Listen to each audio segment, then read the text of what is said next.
इस बार के नए सीड्स और फर्टिलाइजर्स से हमारे किसानों को काफी राहत होगी और 2021 तक 80 नए स्टोर्स खोलने का हमारा टारगेट होगा।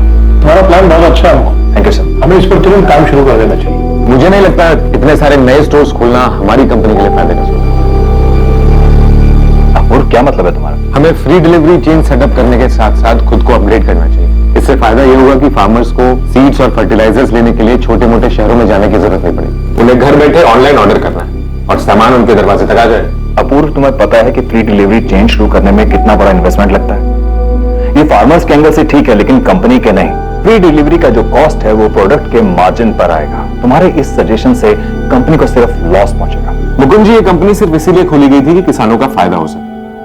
मैं नया हूं, लेकिन ये बात बखूबी जानता हूं कि कंपनी किन आदर्शों पर चल रही है। और रहा सवाल कंपनी के फायदे का, तो ये स्टेप एक इन्वेस्टमेंट होगा, लॉन्ग टर्म फायदा।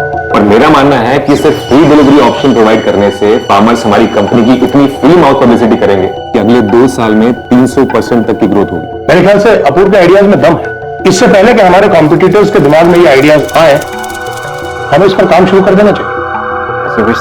अपूर्व, मुझे अच्छा लगा कि तुमने कंपनी के सिद्धांतों को ध्यान में रखा कि हमारी कंपनी फार्मर्स के हितों को ध्यान में रखते हुए बिजनेस करती है। Good, very good.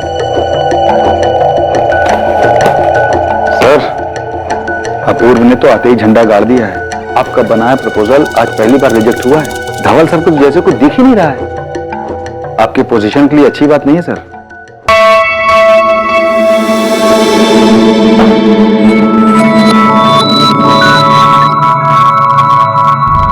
आपको वाकई मेरा आइडिया पसंद आया या फिर आपने मेरी साइड सिर्फ इसलिए ली क्योंकि मैं आपका बेटा हूं? क्योंकि मुकुंद जी को तो आइडिया बिल्कुल पसंद नहीं आया। अपूर्व, मैंने तुम्हारे आइडिया को इसलिए सपोर्ट किया था क्योंकि वो हमारी कंपनी और हमारे फार्मर्स के लिए फायदेमंद है। उस काफसे के बच्चे का काम तमाम करना है। बहुत नाक में दम कर रखा है उसने। इस बार चार्ज थोड़ा ज्यादा बैठेगा सर। बोल कितना? 10-15 दिए, लेकिन मेरा नाम बाहर नहीं आना चाहिए। पकड़ा गया तब भी नहीं। अब बेफिक्र रहो साहब, काम भी हो जाएगा और नाम भी नहीं आएगा। ये 5 लाख एडवांस, बाकी काम होने के बाद करना कब है? तुम तैयारी करो, डेट में बताता हूँ। यश, सो जा बच्चा। क्या हो गया? सो जा सो जा। मम्मा थक गई। यश क्यों रो रहा है? सो जाना। नहीं आ रही है? हाँ, सो जाना। क्या हुआ यश? भाग्यश्री, मैं सोच रहा हूँ कि अपूर्व अब तैयार है। मैं रिटायर हो जाता हूँ, वो संभाल लेगा कंपनी। हाँ बिल्कुल। तो अब आपको भी ना थोड़ा सा आराम करना चाहिए।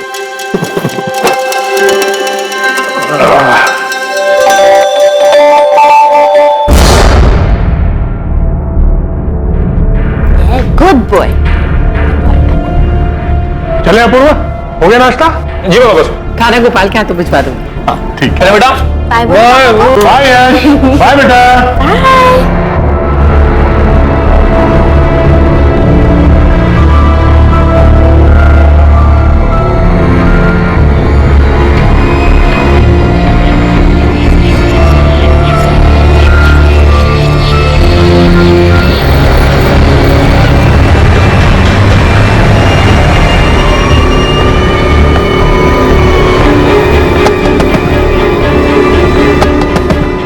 यार बेटा, इनकी भी मजबूरी है बेटा। पापा, ऐसे लोगों को ज्यादा बढ़ावा नहीं देना चाहिए। कोई बात नहीं। अब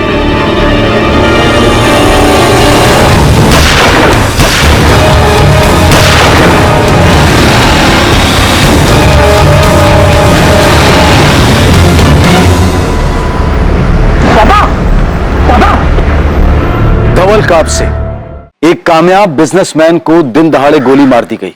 साफ था कि यह कोई राह चलती हत्या नहीं थी, इसे करवाया गया था। यह हत्या किसी के बुरे इरादों और मन में बैठी मैल का नतीजा था।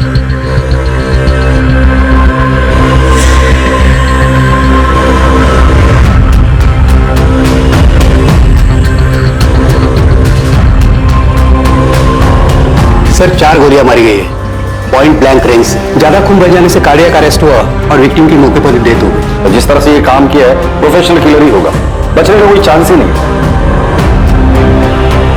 चारों गोलियां लोकल मेड गन की लगती हैं सर। चारों गोलियां सीने में मारी गई हैं।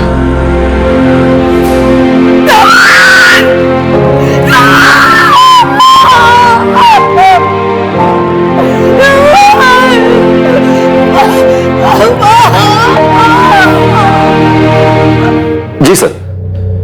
सर मिस्टर कापसे के मर्डर केस पर ही काम कर रहा हूं।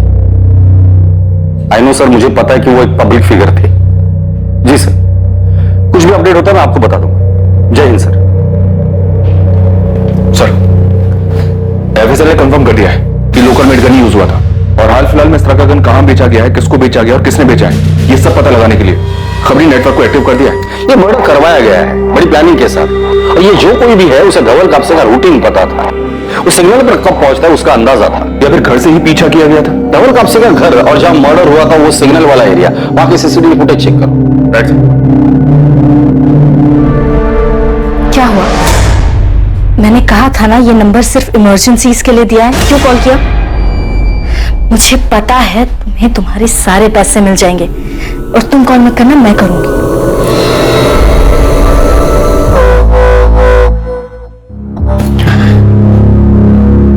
मम्मी ने दूध पिया? नहीं, सोने की कोशिश कर रही है। जानवी क्या हो गया है? ऐसा लगता है जैसे कोई बुरा सपना देख रहा हूं। मैं छोड़ूंगा नहीं उन्हें, जिसने भी पापा को।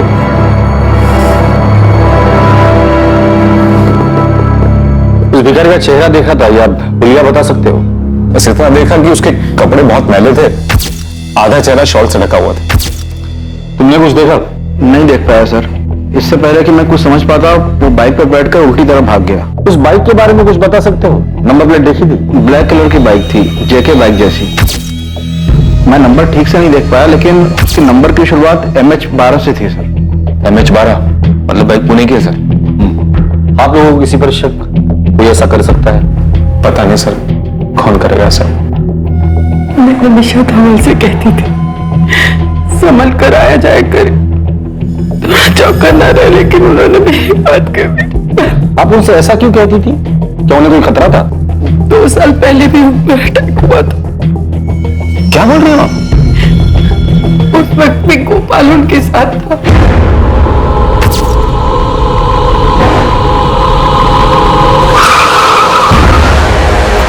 ये क्या हो रहा है? कौन है ये लोग? इतनी बड़ी बात हो गई और किसी ने मुझे कुछ बताया था? कोई पापा नहीं चाहते थे कि तुम परेशान हो। पापा पर किसी ने हमला किया, उन्हें डराया, धमकाया, तो किसी ने पुलिस कंप्लेन क्यों नहीं की?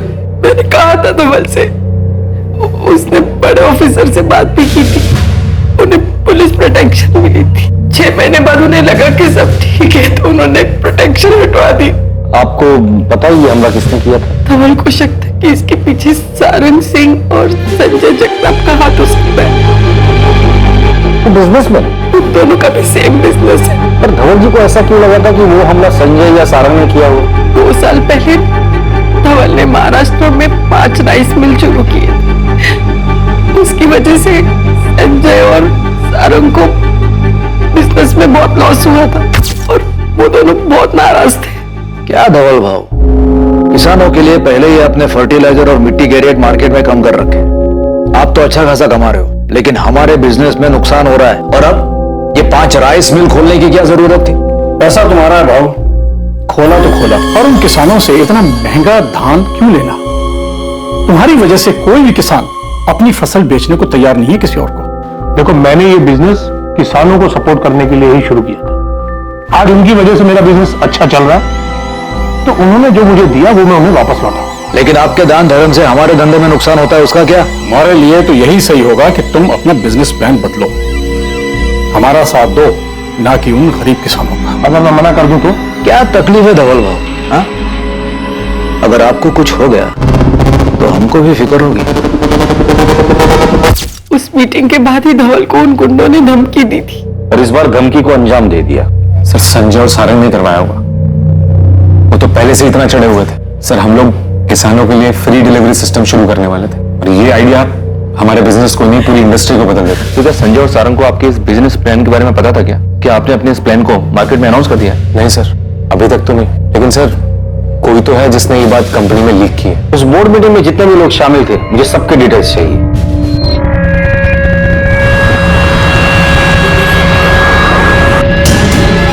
एग्रीकल्चर इंडस्ट्रियलिस्ट धवल कापसे की हत्या की खबर से पूरा शहर हिल गया है। जब उनकी कार पुणे शहर के संगम नगर एरिया के ट्रैफिक सिग्नल पर खड़ी थी, तभी उन्हें दिन दहाड़े गोली मार दी गई। सूत्रों के हवाले से खबर आ रही है कि गोली मारने वाला भिखारी के वेश में आया था। क्राइम ब्रांच पर केस को जल्द से जल्द सॉल्व करने का प्रेशर है। हमारे सूत्रों के अनुसार कुछ संदिग्धों के नाम भी सामने आए हैं। दिन दहाड़े हुए इस हत्याकांड से प्रशासन भी सख्ते में है। क्राइम ब्रांच पर कातिल को पकड़ने के लिए और भी ज्यादा दबाव बढ़ गए। धवल कापसे की हत्या से पूरा राज्य शोक के माहौल में है। उनके ना रहने से किसानों को सबसे बड़ा नुकसान होगा, क्योंकि धवल कापसे किसानों के सबसे बड़े समर्थक और हिमायती थे।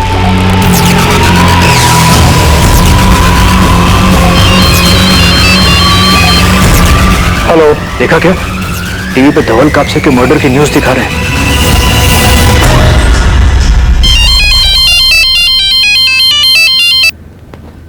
साहब, आपके फोन का इंतजार था। काम तो कल करना था ना। अब साहब, मुहूर्त तो निकाला नहीं था ना, फील्डिंग कर रहे थे, मौका मिला सो कर दिया। ठीक है, काम सफाई से हुआ है ना, मेरा नाम आना नहीं चाहिए। साहब बिल्कुल बेफिक्र रहिए आप। और साहब वो बैलेंस अमाउंट कल रात 9 बजे मिल वहीं पर। ठीक है।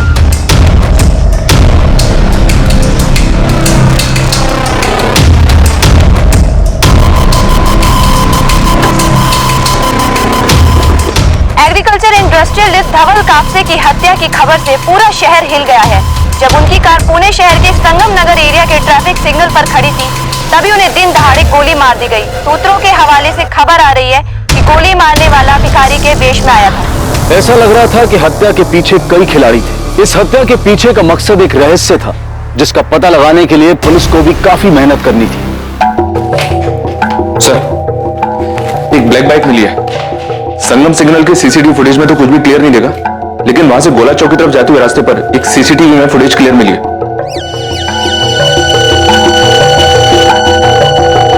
ये बाइक है सर।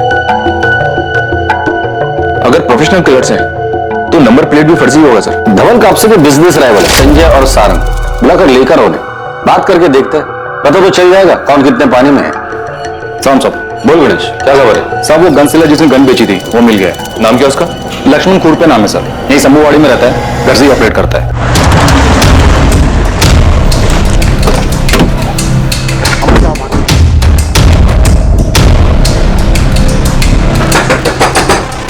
कौन है? कैसे रहे सर? चला शुरू करके।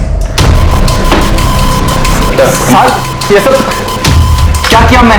ऐसे सारा घर क्यों छाने साहब? सामने सीधा आदमी है। 2 मिनट रुक जा, तब पता चल जाएगा।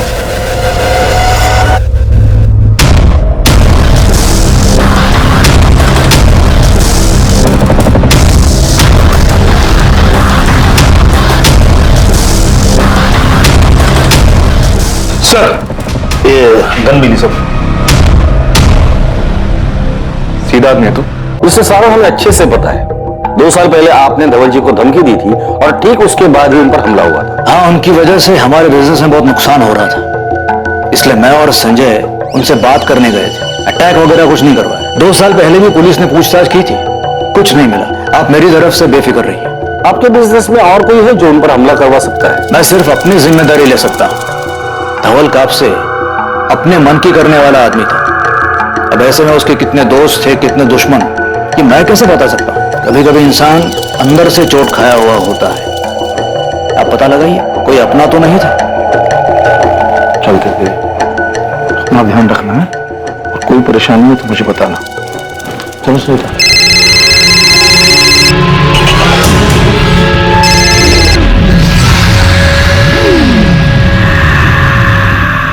जा रहे हैं मामा जी? हाँ बेटा, ये दिल्ली की फ्लाइट है, कुछ काम है। कोई भी जरूरत हो तो मुझे फोन करना। चलो। अपूर्व, चलिए यार, मैं भी चलता हूँ। चलो। कुछ खाया मैंने? हम क्या हुआ जानवी? किसका फोन आ रहा है? कुछ नहीं, वो रॉन्ग नंबर है। मैं यश को देख के आती हूँ, वो जा क्या होगा ना। अपूर्व ने किसानों के लिए फ्री डिलीवरी सिस्टम शुरू करने के लिए एक प्लान सजेस्ट किया था सर। पूरा प्रपोजल पढ़ने के बाद मुझे मालूम चला कि सर बहुत ही ब्रिलियंट आइडिया था सर। अगर ये प्लान ऑपरेशन में आ जाता तो सर हमारी कंपनी बाकी कंपटीटर से बहुत आगे निकल जाती। अच्छा मोहन जी, बाहर वालों के अलावा कंपनी में कोई ऐसा है जो मनीवन धवल जी से बैर रखता हो? अपूर्व ने तो आते ही झंडा गाड़ दिया है। आपका बनाया प्रपोजल आज पहली बार रिजेक्ट हुआ है। धवल सर कुछ जैसे कुछ दिख ही नहीं रहा है। बोलिए मुकुंद जी, क्या जानते हैं? सर देखिए, मैं मर्डर के बारे में कुछ नहीं जानता हूँ सर, लेकिन हाँ, धवल सर ने कुछ दिन पहले एक एम्प्लॉय को ऑफिस से बाहर निकाल दिया था। किसको? सर जयेश, धवल सर का साला। तुमने क्या सोचा जयेश कि तुम फर्टिलाइजर में मिलावट करके बेचते रहोगे और मुझे पता नहीं लगेगा? कितना भरोसा करके मैंने डिस्ट्रीब्यूशन डिपार्टमेंट तुम्हें सौंपा था और तुम मुझे ही लूट रहे हो। अभी जीजा जी, मुझे पैसों की सख्त जरूरत थी। पैसों की जरूरत थी तो मुझसे पैसे मांगते, अपनी बहन से मांग लेते। मुझे माफ कर दीजिए, एक बार भरोसा कीजिए मेरे ऊपर। मैं माफ कर रहा हूं, इसीलिए तुम्हें सिर्फ जॉब से निकाल रहा हूं, लेकिन तुमने जो भी चोरी की है वो सारा पैसा तुम्हें कंपनी में जमा करना होगा, वरना मुझे पुलिस कंप्लेन करनी होगी। मैं गलत बात को नजरअंदाज नहीं कर सकता। जीजा जी, तुम जा सकते हो।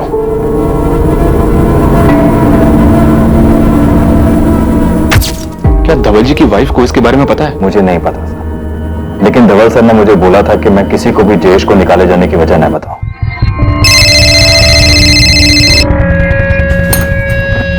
तुम बार बार कॉल क्यों कर रहे हो? मैडम एक हफ्ता हो गया काम हुए, अभी तक पैसा नहीं मिला मुझे। हाँ तो बात को थोड़ा समझो ना, माहौल थोड़ा शांत होने दो। मैडम अभी ये सोचना मेरा काम थोड़ी है, मुझे मेरे बाकी के पैसे चाहिए। तुम्हारे पैसे लेके मैं कहीं भाग नहीं जा रही हूँ, तो इसलिए शांत रहो, अपना मुंह बंद रखो और मुझे दोबारा कॉल मत करना, समझे? क्या हुआ? किसका फोन? पंकज का। क्या बोला? उसे अपनी बैलेंस अमाउंट चाहिए, मैंने 3-4 दिन रुकने को कहा है। अब ये कोई नया बखेड़ा ना खड़ा करते। तुम टेंशन मत लो, मैं हूं ना, मैं संभाल लूंगी। हम दोनों के अलावा और भी लोग हैं जो धवल भाऊ की कंपनी की वजह से नुकसान में चल रहे हैं, तो ऐसे में दुश्मनी तो किसी की भी हो सकती है। पर आप दोनों के अलावा उन्हें धमकी देने और कोई नहीं गया था। हमारा उनसे मिलना एक कोइंसिडेंस था, उसके कुछ ही दिन बाद उन पर अटैक हो गया। अब जाहिर है उनको तो यही लगता है कि अटैक हमने करवाया, लेकिन कोई प्रूफ नहीं है, ना उनके पास था ना आपके पास है।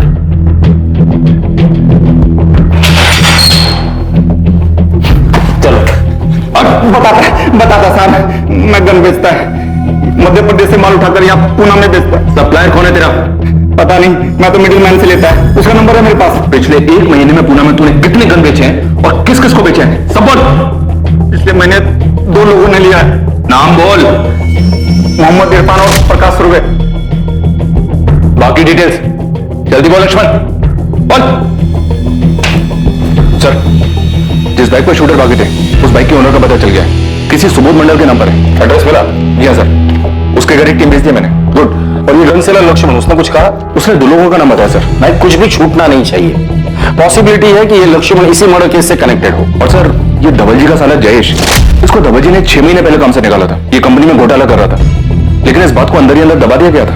जयेश को बोलो बात करते। वो अभी दिल्ली में है सर, परसों पुणे आ रहा है, मैंने बुलाया उसे।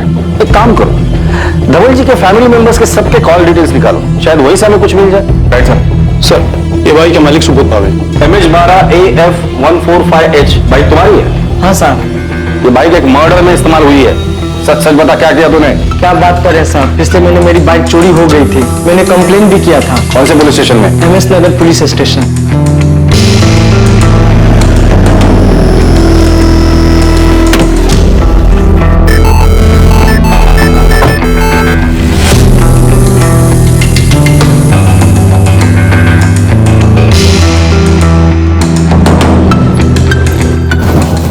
बता, गन किससे खरीदी तूने? लक्ष्मण नाम है सर उसका। उसी गन से मर्डर किया ना?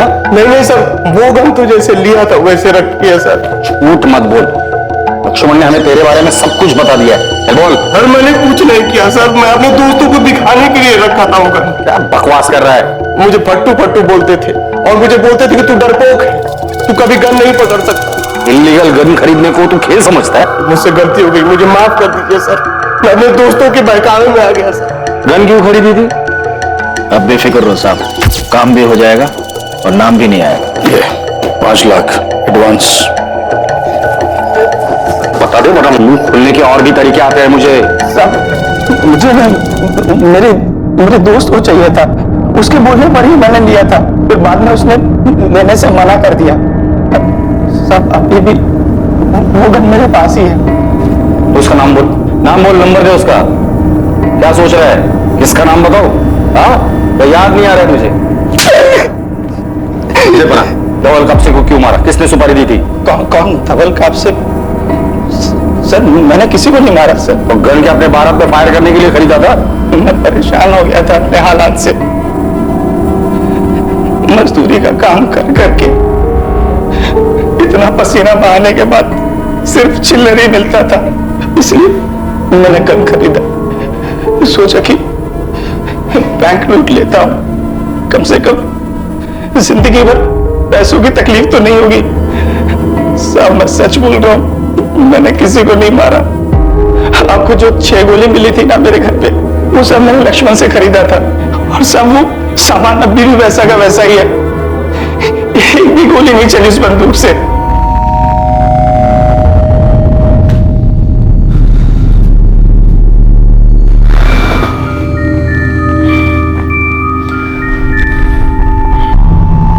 यार अब बर्दाश्त के बाहर हो गया है ये धवल का नाटक। हाँ यार, कुछ इंतजाम करना पड़ेगा उसका।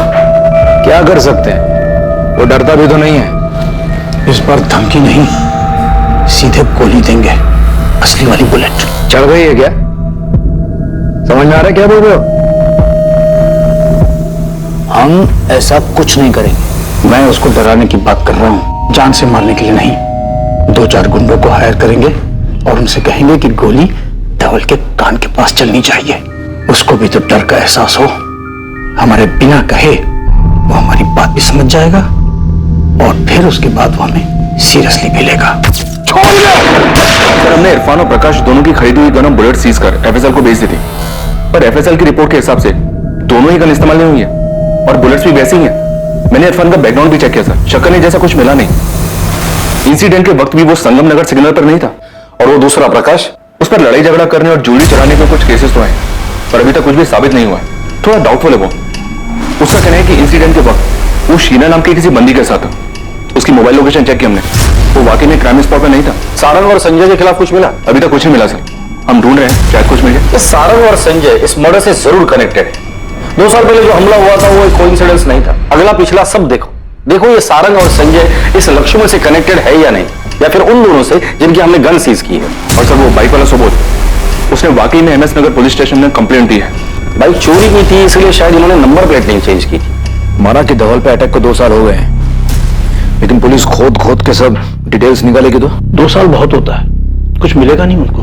लेकिन हमें सावधान तो होना ही पड़ेगा, पुलिस नजर रखेगी हम पे। अब क्या करें? हमें शांत रहना है, कुछ उल्टा सीधा नहीं करना है और घबराना भी नहीं है।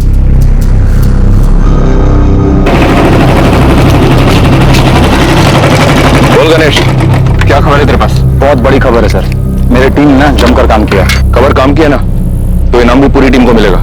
चल बता। सर सबसे पहली खबर, धवल का साला जयेश, वो घर का भेदी निकला। धवल के बिजनेस राइवल सारंग सिंह के यहाँ काम करता है।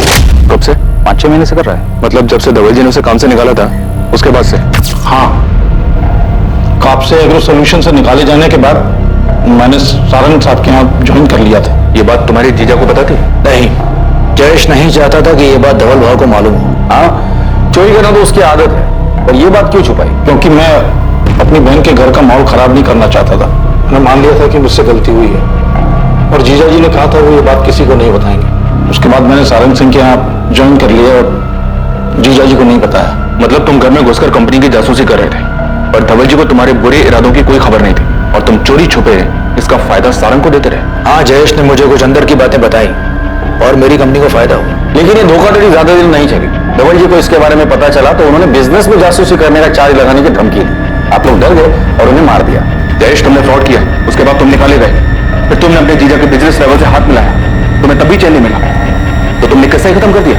आप भूल रहे हैं कि वो मेरे एक्स बॉस थे, लेकिन मेरी बहन के पति भी थे, और मैं अपनी बहन से बहुत प्यार करता हूँ। सिर्फ दूसरी खबर, अपूर्व के जिगरी दोस्त उमेश की, वो भी किसी राइवल के यहाँ काम करता है? उससे भी बड़ी खबर है सर, ये संजय के दूर का रिश्तेदार है। मतलब यहाँ भी राइवल कनेक्शन? सर मेरे को तो लगता है ना, इन दोनों ने मिलकर कांड किया है। सर संजय जगताप मेरे मामा लगते हैं, वो मेरी माँ के चचेरे भाई हैं। मेरी फैमिली उनके क्लोज है सर, मैं नहीं हूँ। झूठ मत बोलो उमेश, हम अच्छी तरह से जानते हैं कि संजय ने बिजनेस सेट करने में तुम्हारी काफी हेल्प की है या नहीं?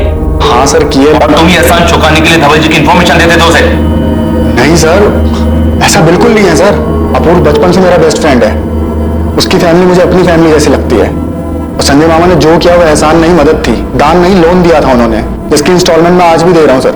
अगर उन्होंने इसके बदले में ऐसा कुछ करने के लिए मेरे को बोला भी होता, तब भी मैं 1 मिनट के लिए इस बारे में नहीं सोचता सर। उमेश से मैं कभी ऐसा कुछ नहीं कहूंगा।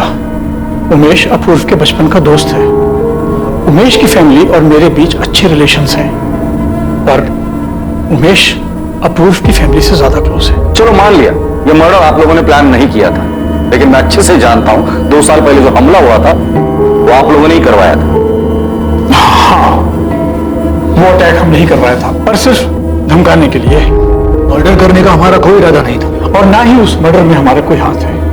धवल जी के बिजनेस राइवल संजय और सारंग से हम लोगों ने पूछताछ की, अभी तक कुछ सामने नहीं है। सर अगर संजय और सारंग ने ये सब नहीं किया तो और कौन हो सकता है जो पापा को चोट पहुंचाने के बारे में सोच सकता है? आपके ऑफिस या रिलेटिव्स भी कोई ऐसा है जिसके आप लोगों के साथ अनबन हुई हो और उस इंसान ने वो करवट अपने दिल में रखी हो? सर मैं दावे के साथ तो नहीं कह सकता, पर हमारी कंपनी के head of operation Mukund Patil, उन्हें मेरे काम करने से दिक्कत थी और पापा मुझे और मेरे आइडियाज को सपोर्ट करते, तो शायद उन्हें उनसे भी दिक्कत हो गई। ये सच है, अपूर्व को काम की समझ नहीं है।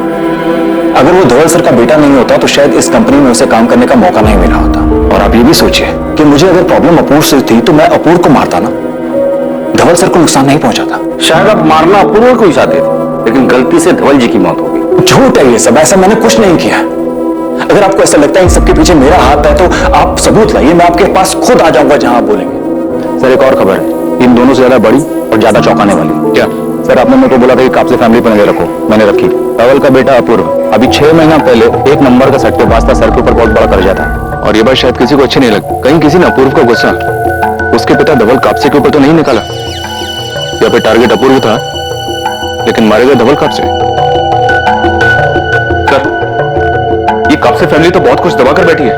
ये अपूर्व सट्टेबाज था, कर्जा उस पर, और पता नहीं क्या क्या किया होगा। अपूर्व की बीवी जानवी वो भी बड़ी छुपी रिश्तों में। मतलब सर कॉल रिकॉर्ड से पता चलता है कि जानवी पंकज मिश्रा नाम के गुंडे के लगातार कांटेक्ट में है।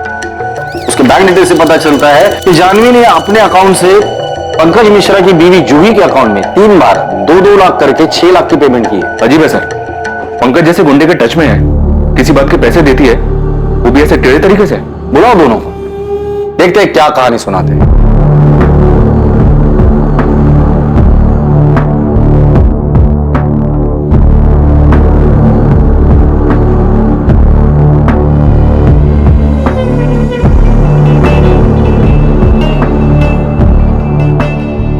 अपूर्व मैं घुमा फिरा कर बात नहीं करूंगा। मैं तुम्हारे बेटिंग, गैम्बलिंग और कर्जों के बारे में जानता हूं, इसलिए सीधे सीधे बता दे अपने पापा को क्यों मरवाया।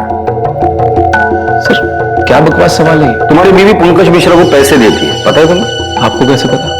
मतलब तुम्हें पता है? हाँ मैं पंकज को जानता हूँ, पर मैंने उसे किसी और को किडनैप करने को कहा था। किडनैप?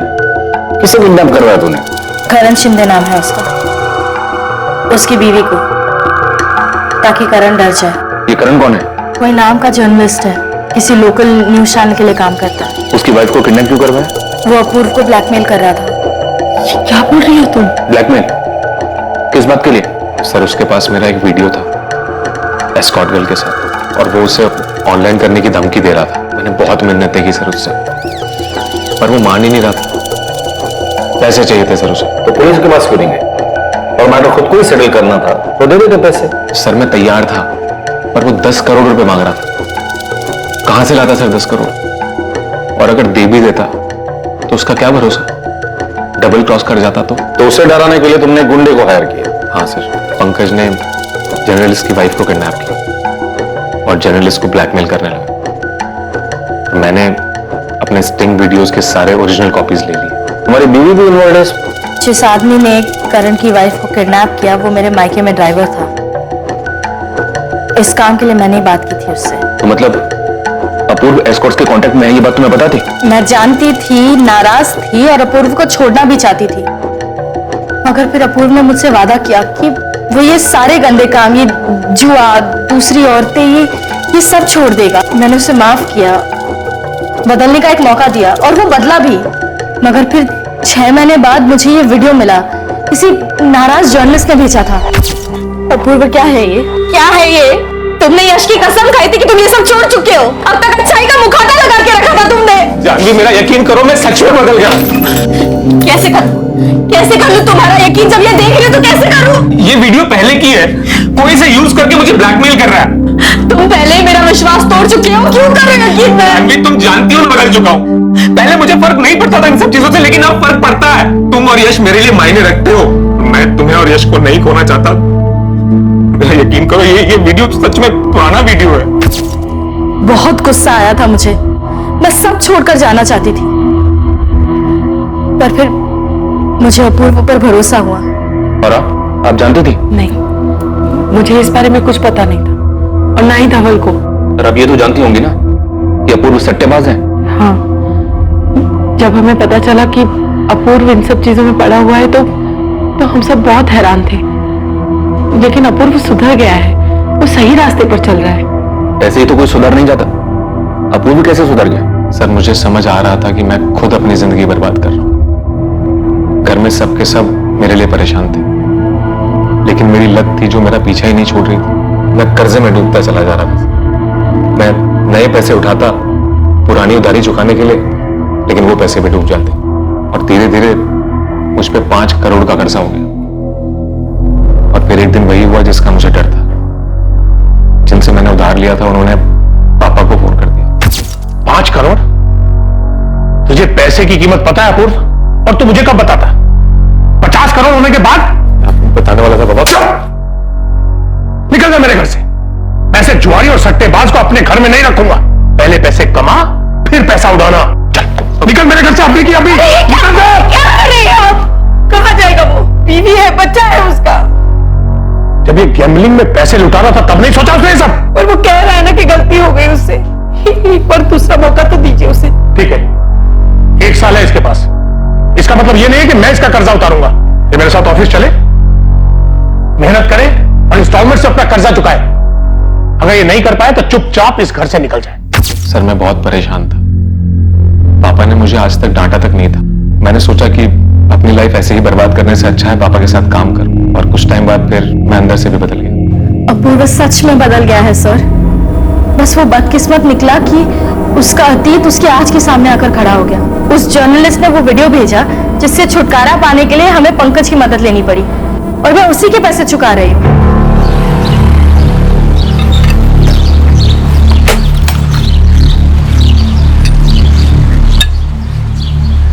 गणेश भाई, अरे नीलेश, वो ब्लैक जेके बाइक का कुछ पता चला क्या? अभी तक नहीं भाई। पुणे के सारे डीलर से बात हो चुकी है, पर किसी को पता नहीं उस बाइक के बारे में। पक्का? तूने तसल्ली कर ली हो जगह? हाँ भाई, एक काम करता हूँ, फिर से दोबारा से पूछ लेता हूँ लोगों से। देख ले, क्या पता तेरे से कुछ छूट गया हो। नीलेश, एक बात बता, ये चोरी की गाड़ियां भी तेरे पास भी आती है ना? तू भी तो डील करता है ना? तो कहना क्या चाह रहा था? ये सब काम करना मैंने कब का छोड़ दिया है। 6 महीने हो गए उससे दूर होकर। चल ठीक है, नाराज क्यों हो रहा है? जा सुन, काम मत छोड़, ढूंढता रहे, ठीक है? चल। सर, एक बड़ा ब्रेक मिला है। क्या? शूटर और मास्टरमाइंड के बीच का लिंक मिला है। कहां से? कौन है वो? सर, गणेश ने टिप दी कि संजय और सारंग शाइनिंग मून बार में अक्सर मिलते हैं, तो मैंने वहां के अंदर के सीसीटीवी फुटेजेस निकलवाए, वहीं से पता चला।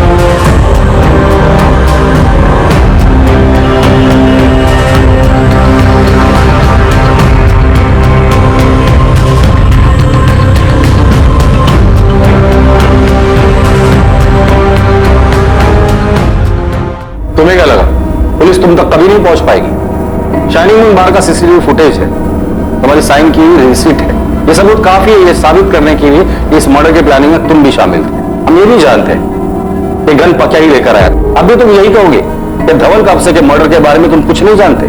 संजय, तुम्हारा जेल जाना तो पक्का है।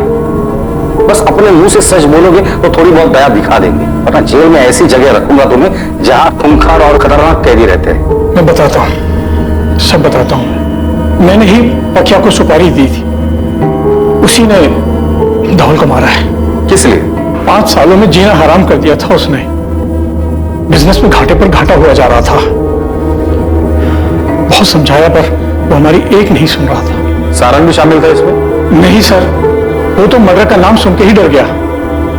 मैंने सोच लिया कि अब ये काम मुझे अकेले ही करना होगा। अब जेल में भी अकेले ही सड़ना। आखिरकार धवल कापसे की हत्या का साजिश करता सलाखों के पीछे था, और हत्या के पीछे की जो वजह सामने आई वो बिजनेस राइवलरी थी। अब पुलिस को सिर्फ एक आखिरी खिलाड़ी को पकड़ना था, जिसके बाद ये केस क्लोज हो जाता। दूसरी तरफ हत्या का खुलासा होने से धवल के परिवार को उनके सवालों के जवाब मिल गए, और 7 दिनों की खोजबीन के बाद पुलिस ने पकिया को भी पकड़ लिया। पकिया ने अपने बयान में कुछ ऐसे खुलासे किए जिसकी किसी ने उम्मीद भी नहीं की थी। इस खुलासे के बाद सवाल उठने लगा कि क्या यह केस वाकई अपने अंजाम तक पहुंच गया था। 2 साल पहले मैंने ही धवल कापसे पर अटैक किया था, क्योंकि इसके लिए मुझे संजय जगताप ने बोला था, और इस बार भी संजय जगताप ने ही धवल कापसे की सुपारी दी थी। पर सर, मैं वो नहीं हूं जिसने धवल को मारा है। अब ये मत बोलना कि तूने नहीं, तूने चलाई बुलेट में उसे मारा है। नहीं कहूंगा सर, पर सच्चाई यही है कि धवल को लगने वाली गोली ना तो मेरी बंदूक से निकली थी और ना ही उसे चलाने वाले मेरे हाथ थे। सब मैं तो खुद ही हैरान था कि जो सुपारी मेरे हाथ में थी तो फिर उसे मेरे मारने के 1 दिन पहले किसने मार दिया। पर मेरे लिए तो ये मौका था कि संजय से झूठ बोलकर अपने बचे हुए 10 लाख रुपए लेने का। इसकी क्या गारंटी कि तू इस बार भी झूठ नहीं बोल रहा है? सब मैं आपको पहले ही बोल चुका हूं कि मर्डर वाले दिन मैं उस जगह था ही नहीं। सर, मैंने हर चीज को डबल चेक किया। ये पकिया झूठ नहीं बोल रहा है। ये मर्डर के टाइम पर शीना के साथ ही था, और जहां शीना काम करती है वहां आसपास भी इंक्वायरी की। मर्डर वाले दिन वहां पकिया को शीना के साथ देखा गया था। अगर पक्का सच बोल रहा है, फिर धवल कापसे का मर्डर किया किसने? इस केस में कुछ तो है जो हमारी नजर से छूट रहा है। किसने उठाई होगी सुपारी?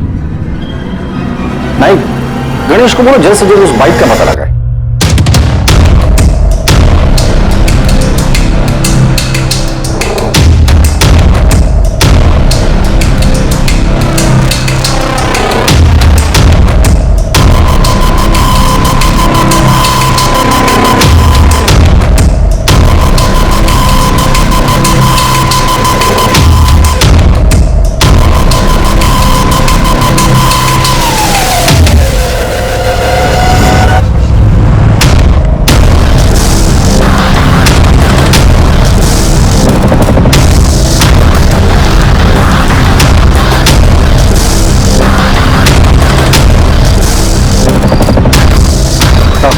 क्या रे, इतनी क्या खाई पड़े? तेरे मुझे लगातार फोन कर रहा था। मुझे सही कीमत नहीं मिली साहब, सिर्फ 2 लाख मिली मुझे, जबकि आपने गगन को 20 लाख दिए थे। तो उसमें मैं क्या करूं?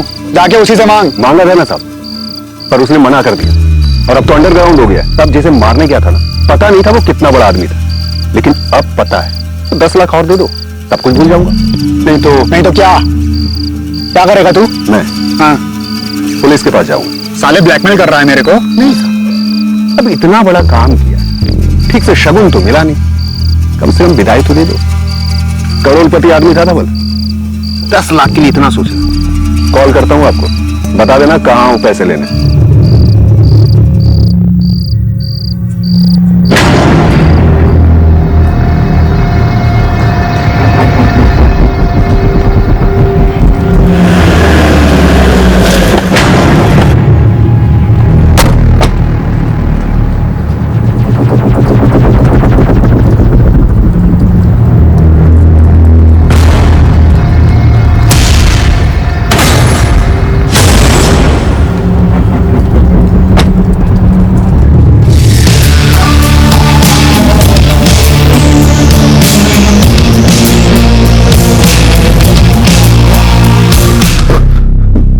मैं उमेश को तो जानता ही नहीं साहब, गगन ने मुझे कांटेक्ट दिया था।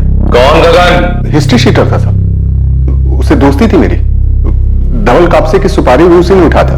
उस वक्त तो मुझे पता भी नहीं था कि हम किसे मारने जा रहे हैं, लेकिन बाद में जब टीवी टीवी पर न्यूज देखा तब जाकर मुझे समझ में आया कि गगन को इस सुपारी के ढेर सारे पैसे मिले, लेकिन मुझे वो 2 लाख में टरका दिया। मैंने उससे पूछा भी, तू ठीक नहीं कर रहा है गगन, मुझे मालूम है कम से कम तूने 15-20 पेटी उठाया होगा, मैं सिर्फ 5 मांग रहा हूं। देख, मेरे को जो देने का था वो मैंने दे दिया। वैसे भी मर्डर मैंने किया था, तू तो सिर्फ बाइक पे बैठा था, समझा? मैं साथ में नहीं था क्या? अब ये सब बात छोड़ो, सीधे सीधे मुझे पैसे दो, नहीं तो मैं सीधा जा रहा हूं पुलिस के पास।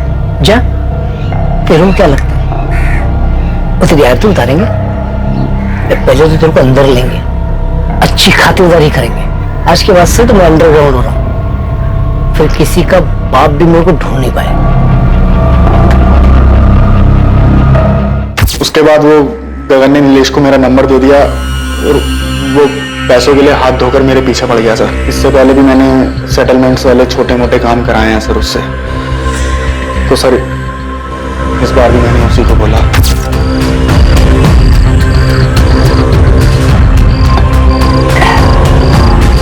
क्या बात है, बड़े दिनों के बाद याद किया? क्या करें, काम ही कुछ ऐसा है। कुछ नहीं, मर्डर करना है। हो जाएगा। किसका करना है?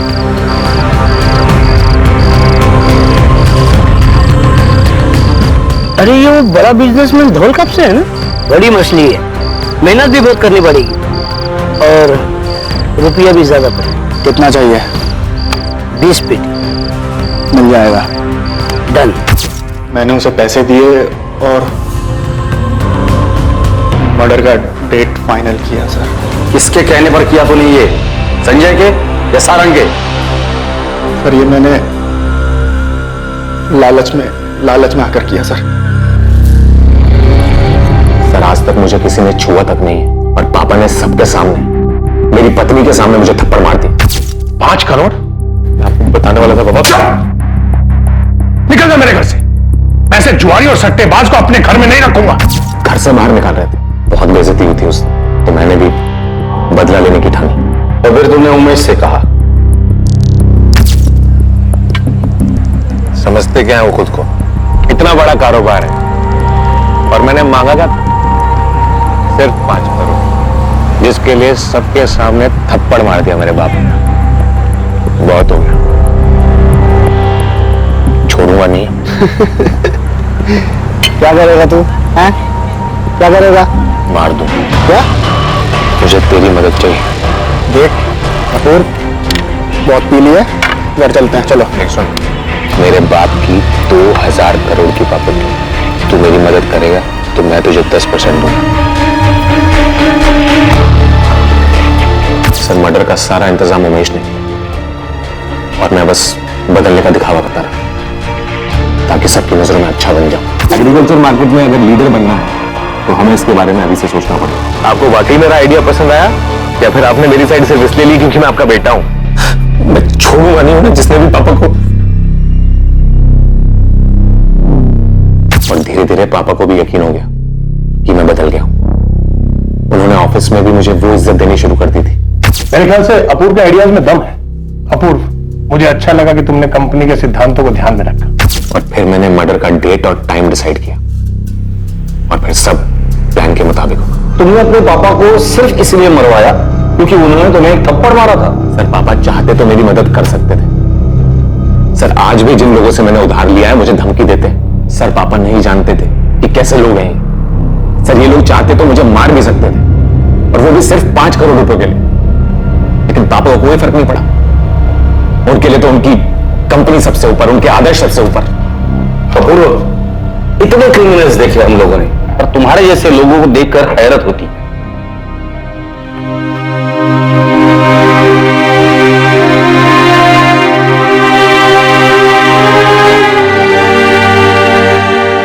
धवल इंसान पहचानते थे। उन्होंने हमेशा कहा कि अपूर्व भरोसे के लायक नहीं, उससे कोई उम्मीद ना रखो, लेकिन मां का दिल है ना, मानता ही नहीं था। आज मैं गलत साबित हो गई। नहीं मम्मी, आपने और पापा ने हमें हमेशा बहुत सारा प्यार दिया, कितने लोगों के इंस्पिरेशन थे, उनका खुद का बेटा उनसे कुछ सीख नहीं पाया। इसमें आपकी गलती नहीं है, उसी की बदकिस्मती।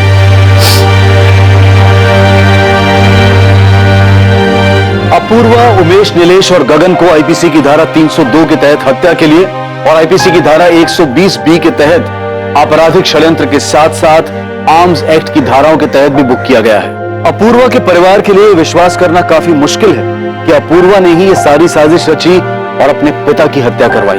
हमने असंभव को संभव होते सुना है, बुराई को अच्छाई में बदलते सुना है, लेकिन किसी चीज के लालच से इंसान में आया हुआ बदलाव अस्थिर होता है। किसी भी इंसान में बदलाव किसी चीज, वस्तु या लालच को पाने के इरादे से परे होना चाहिए। जब इंसान को खुद एहसास हो और उसे अंदर से बदलने की इच्छा हो, बदलाव तभी संभव है।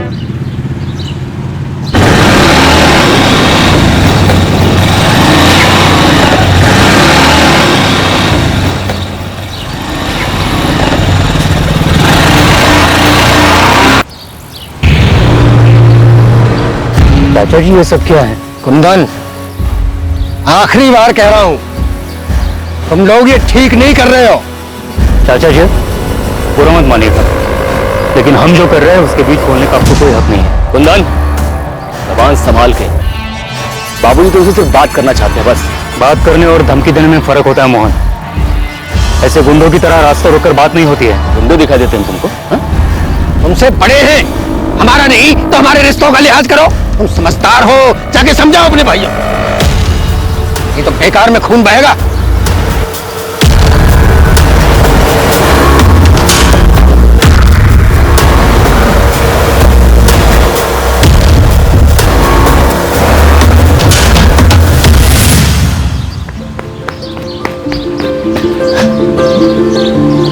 मैं फर्स्ट।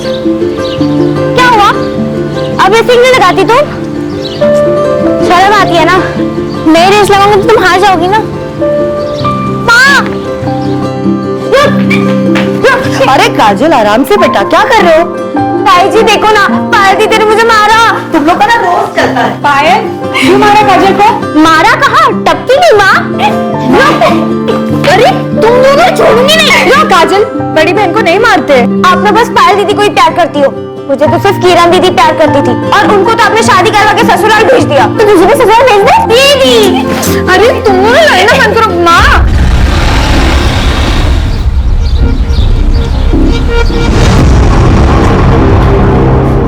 माँ, एक अच्छी खबर है। सुनीता, ज्ञान भैया और सुमित कहाँ है? भैया, क्या हुआ? भैया सुमित! अरे बात क्या है? भैया सुमित, मुझे ये चाचा जो और मोहन के इरादे ठीक नहीं लग रहे। बीच रास्ते रोककर धमकी दी है खून बहाने की। हमें यहां से जाना होगा।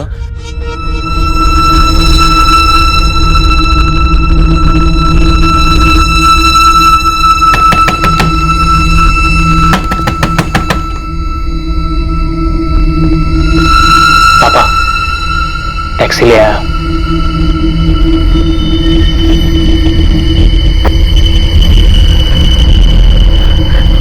सुनिए ना, सुमन, काजल और पायल को इस तरह अकेले कैसे छोड़ सकते हैं? उन्हें भी ले चलते हैं ना।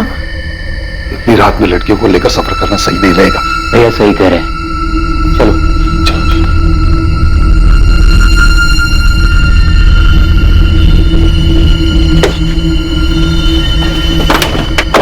चलो जल्दी चलो, जल्दी बेटा। बेटा अपना ध्यान रखना, और काजल और पायल का भी। किसी भी अनजान आदमी के लिए दरवाजा मत खोलना। हम जल्दी तुम लोगों को भी वहां बुला लेंगे।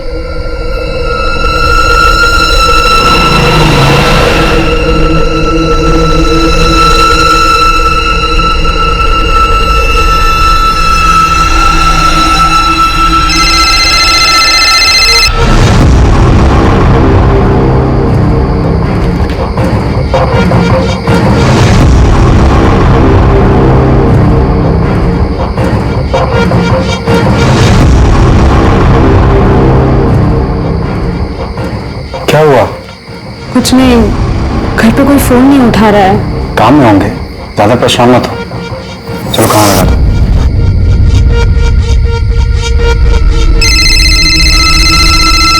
किरण दीदी, हेलो दी, कहाँ है आप? आप शादी करके क्यों चले गए? आपको पता है आपके अलावा मुझे कोई प्यार ही नहीं करता। काजल दुखी मत हो, मैं हूं ना, मैं अभी भी तुझसे सबसे ज्यादा प्यार करती हूँ। अच्छा सुन, सुमन को फोन दे, मुझे उससे जरूरी बात करनी है।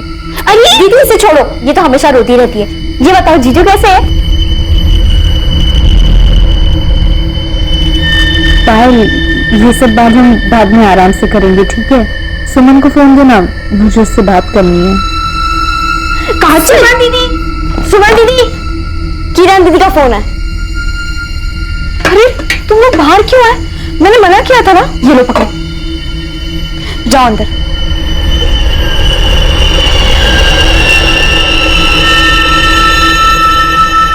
हेलो, हाँ दीदी। तू बोल, फोन क्यों नहीं उठा रही थी? कब से फोन कर रही थी मैं? वो दीदी सब निकल रहे थे तो मैंने सोचा आपको आराम से कॉल करती हूँ, पर फिर काम में लग गई। अच्छा सुन, तूने दरवाजा तो ठीक से बंद किया है ना? हाँ दीदी, लेकिन मुझे लोगों का डर लग रहा है। कुंदन चाचा ठीक कह रहे थे, मोहन चाचा और दादाजी का तो कोई ठिकाना नहीं है। मुझे बहुत डर लग रहा है, तुम लोग अकेले हो। आप चिंता मत करो। बहू, खाना परोस दिया और हो गया। अरे भाई रोटी लेके आओ। अच्छा सुन, माँ जी बुला रही है, कुछ हुआ तो मुझे फोन करना, ठीक है?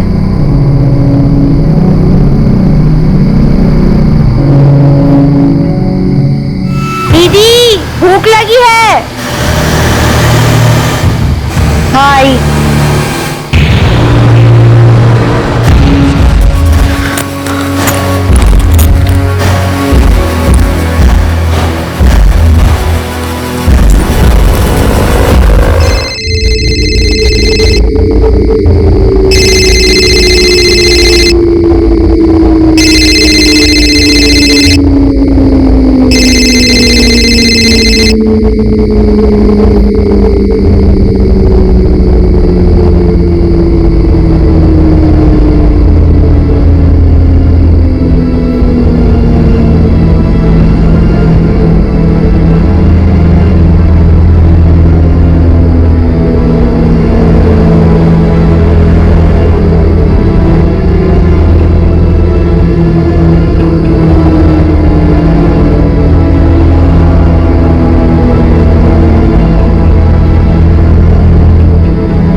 हम इंसानों के लिए झूठ का सहारा लेना काफी आसान होता है, ना कि सच का सामना करना, क्योंकि सच अक्सर कड़वा होता है और इंसान के वास्तविक चरित्र पर रोशनी डाल सकता है, जो कि पूरे परिवार, रिश्ते और पूरे समाज की नींव को तोड़ दे।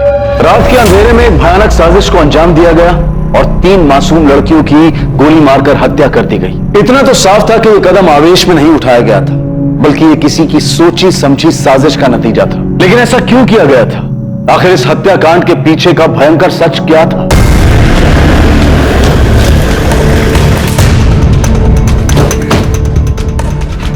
सब मैंने ही आपको फोन किया था। कहां है? इधर, इस घर में। तब दरवाजा अंदर से बंद है, उधर खिड़की की तरफ।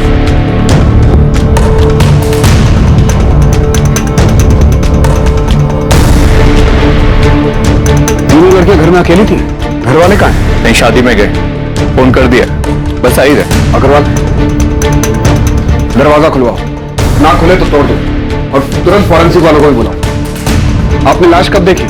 साहब हमने नहीं देखी, वो तो हमारे दूध वाली शाम ने कई बार आवाजें दी, लेकिन अंदर से किसी ने जवाब नहीं दिया।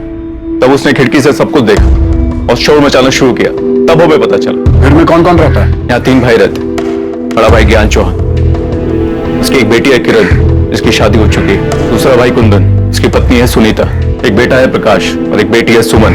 यांजी का सबसे छोटा भाई सुमित और पत्नी गंगा, जिसकी 2 बेटियां रहती, काजल और पायल। साहब इनके साथ बहुत बुरा, इन बच्चों को कोई कैसे मार सकता है? सर,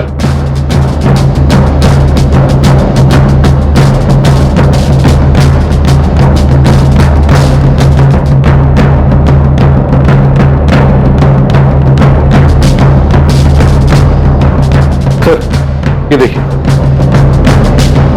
ताजुब है, किसी ने गोली चलने की आवाज तक नहीं सुनी।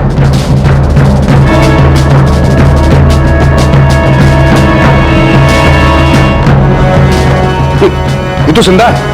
एम्बुलेंस कहाँ है? कॉल कर दिया सर, रास्ते में आती हो। ये सब तुम्हारी बेवकूफी की वजह से हुआ। कहा था जोश में होश मत खोना। अरे तो क्या करता बाबूजी, हाथ में हाथ रख के बैठा रहता। अरे वो हमारे सामने हमारे बाप दादा का नाम इज्जत सब मिट्टी में मिला रहे थे। अब कुछ तो करना ही था ना। बस कुछ करने के चक्कर में अपना घर, अपना गांव, ये सब छोड़ करके छुपके भागना पड़ रहा है। मुझे तुम्हारी बातों में आना ही नहीं चाहिए था। तो शायद ये लड़की हमें कातिलों तक पहुंचा सके। बस ये मनाओ कि बच जाए। समझ में नहीं आ रहा तीनों लड़कियों को मारने की क्या वजह हो सकती। काजल और पायल, वो दोनों काजल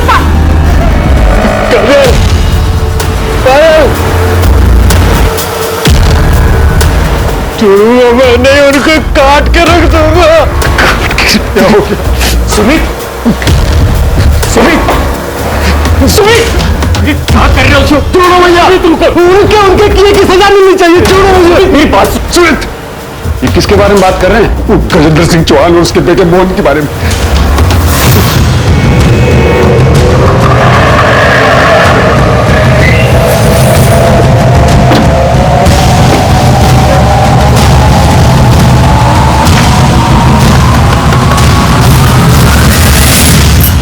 क्या हुआ साहब? गजेंद्र चौहान और मोहन कहाँ हैं दोनों? वो तो ठेकेदारी के काम से लखनऊ गए हैं। वहाँ का पता?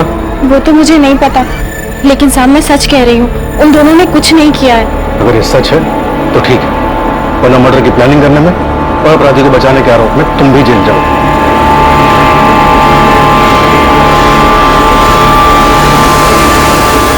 साले हमारी बच्चियों को मार के भाग गए सर। ये गजेंद्र की क्या दुश्मनी है आपसे? गजेंद्र चाचा और पिताजी के बीच में बंटवारा बहुत पहले हो चुका था, लेकिन अब वो हमारी ये जमीन भी लेना चाहते हैं।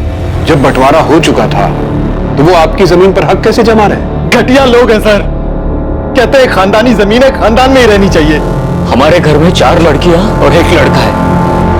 ज्ञान भैया की बेटी किरण की शादी के समय हमने अपनी जमीन का एक टुकड़ा बेचा था। गजेंद्र चाचा जी चाहते थे घर की जमीन है तो वो हम उन्हें बेचे, पर वो बहुत कम दाम दे रहे थे, तो हमने वो जमीन किसी और को बेच दी। बस यही से वो लोग दुश्मनी पालकर बैठ गए। साहब, घर की औरतों को भी नहीं छोड़ा उन लोगों ने।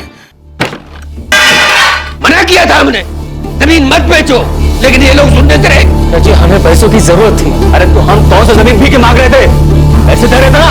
हाँ, तो तुमको आधे दाम में जमीन बेच देते हैं। तुम्हारे बाप के हर काम में बाबूजी ने साथ दिया, उसका क्या? अब तुम लोग की पढ़ाई के लिए तुम्हारा बाप आया था, तुम डिग्री कराते हुए हमारे पास। अब तुम बात कर, तुम्हारा फालतू की बात करो, फालतू की बात करो। चाचा जी रोके नहीं, ये लोग क्या कर रहे हो? आप लोग जानते हैं आप लोगों की मांग कर रहे थे, इस तरह मार पीट करके क्या मिलेगा? चाचा जी रोके नहीं, चाचा जी। फोन छोड़ दो, फोन छोड़ दो। पुलिस कंप्लेंट क्यों नहीं की थी साहब? अगर बात सबको पता है। गजेंद्र चौहान उसके बेटे नहीं किए सर? हाँ साहब, गुड्डे लेके घुस गए और घर की औरतों के साथ भी धक्का-मुक्की की। हमें बहुत डर लग रहा है, कमीने लोग हैं, वो किसी भी हद तक गिर सकते हैं। साहब हम सच करें, हमने कुछ नहीं किया है। बहुत चर्बी चढ़ी ना तुम दोनों को। लोगों के घर में घुसते हो, मारपीट करते हो, औरतों के साथ धक्का मुक्की करते हो, और तुम लोगों को लगा तुम्हें कोई कुछ नहीं बोलेगा। हाँ, छोड़ो ये सब किरण की शादी के तुरंत बाद हुआ था, करीब 1 महीने पहले। उसके कुछ दिनों के बाद दोनों बेल पे बाहर आ गए। उसके बाद उन्होंने कुछ किया? नहीं साहब, वो लोग काफी दिन तक चुप थे। हमें लगा मामला संभल गया है, लेकिन फिर परसों हमने अपनी जमीन का एक और टुकड़ा बेचा था। उन लोगों को भनक लग गई तो कल मुझे रास्ते में उन्होंने धमकी दी थी। तुम समझदार हो, जाके समझाओ अपने भाइयों को, नहीं तो बेकार में खून बहेगा। फिर ऐसी हालत में आप शादी में कैसे चले गए? शादी में नहीं गए थे साहब, वो तो हमने पड़ोसियों को ऐसे ही बताया था। हम यहाँ पास के गांव बालीपुर में जाकर छुपे हुए थे। वहां सुमित की पत्नी गंगा के रिश्तेदार रहते हैं, तो हम सब लोग मेरे बेटे प्रकाश को साथ लेकर वहां चले गए थे। बच्चियों को अकेला क्यों छोड़ा? बालीपुर में हमारा कोई जमा हुआ ठिकाना नहीं था। हमने सोचा कि लड़कियां घर में ही सुरक्षित रहेंगी, लेकिन हमें क्या पता था साहब, क्या आफत तो उनका यहाँ इंतजार कर। हम सपने में भी नहीं सोच सकते थे कि वो हमारी बेटियों के साथ ऐसा करेंगे। उनकी दुश्मनी तो हमसे थी, फिर हमारी बच्चियों के साथ। कुंदन, तुम्हारा बेटा प्रकाश वो कहाँ है? साहब, जब से उसने अपनी बहनों के बारे में सुना, उसकी तो जैसे हिम्मत ही टूट गई। बहुत गहरा सदमा पहुंचा है उसे।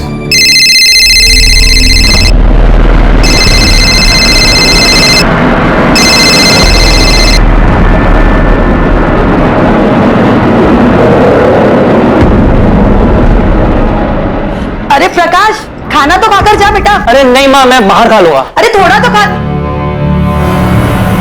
ये लड़का भी ना, हटो बैल।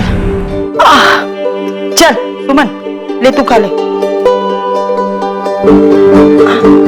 अच्छा, बेटे ने मना कर दिया तो हमें खिला रही हो? क्यों, तुम लोगों को कभी खिलाती नहीं क्या? मैं ऐसे बोल रही हो? वैसे माँ जो भी कहो, तुम्हें ना सबसे ज्यादा प्यार प्रकाश से है। वो तो है। देखो, तुम लोग किरण की तरह शादी करके ससुराल चले जाओगे तो बुढ़ापे में मुझे मेरा बेटा ही काम आएगा ना। जितना बेटा बेटा करना है कर लो, लेकिन बुढ़ापे में ना बेटे ही साथ देती है ना? चाची, देख लो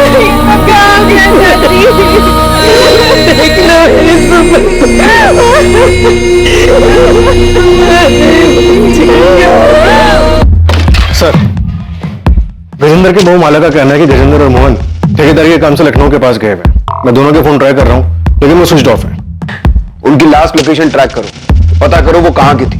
सर, सुमन के घर से मिला है।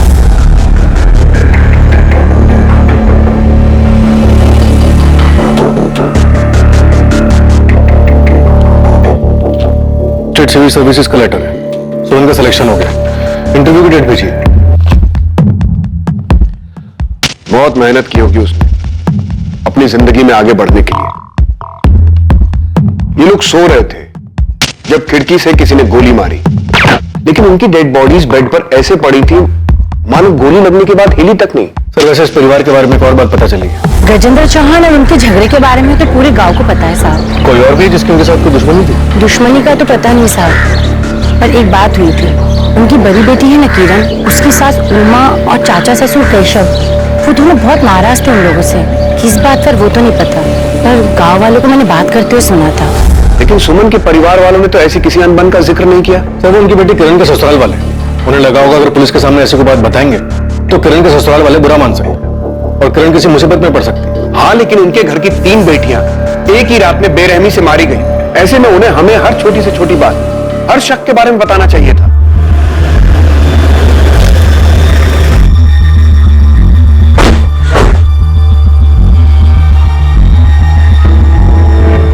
कहां है प्रकाश? ना फोन उठा रहा है ना मैसेज का जवाब दे रहा है।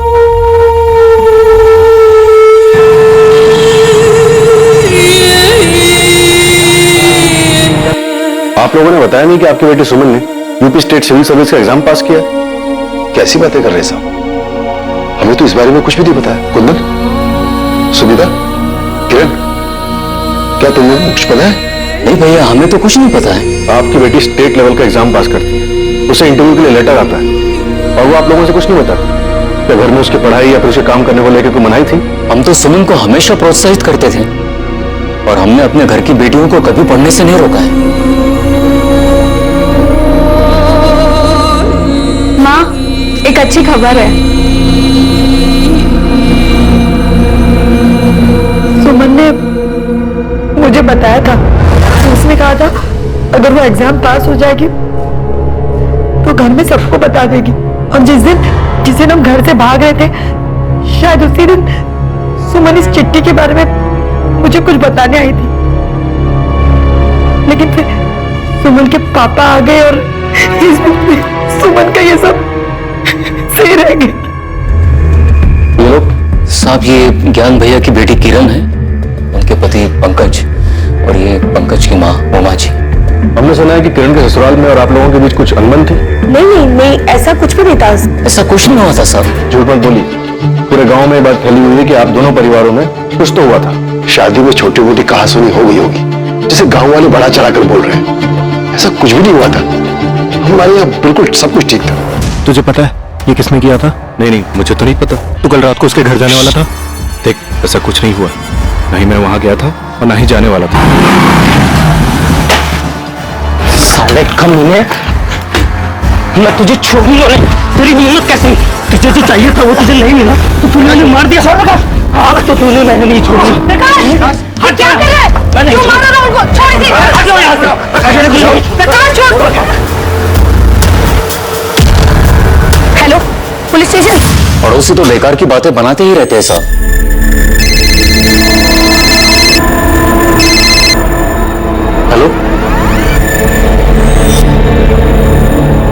सर मैंने कुछ नहीं किया है। सर ये साला झूठ बोल रहा है। इसने ही मारा, इसने ही मारा।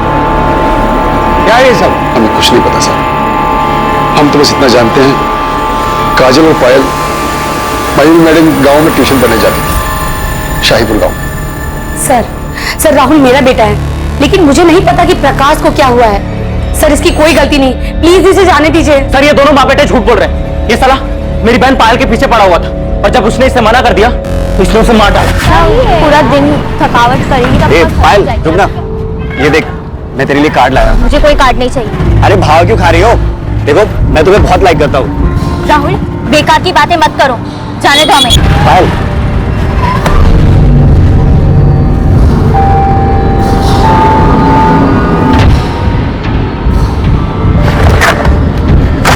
प्रकाश, पहली और आखिरी बार इसलिए तुझे छोड़ रहा हूं। आज के बाद अगर पायल के आसपास भी दिखाई दिया ना, जान से मार दूंगा तुझे। सर ये झूठ बोल रहा है, मैंने कुछ नहीं किया है। साले झूठे, अरे झूठ नहीं बोला तू। अरे तुम ऐसे नहीं सुधरोगे, लेके जाओ लॉकअप में। अरे जा।